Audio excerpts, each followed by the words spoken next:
નડિયાદ તાલુકાના ગોતાલ ગામની સીમ વિસ્તારમાં નળીમાં વિદેશી દારૂના કટિંગ સમયે નડિયાદ ખેલા એલસીબીનો દરોડો પાડતા અમિત ઉર્ફે અંબુ તળપદાને ₹22,19,040ના વિદેશી દારૂ સાથે ઝડપ્યો।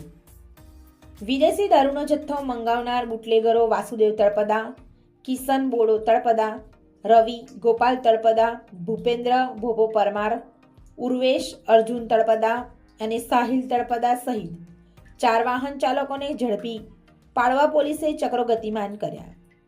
આ તમામ બુટલેગરોની સામે કાયદેસરની કાર્યવાહી હાથ ધરવામાં આવી। જિલ્લા બ્યુરો રિપોર્ટર સદરુ બેલીન, કેમેરામેન પોપટ જાદવ, ગોતાલ।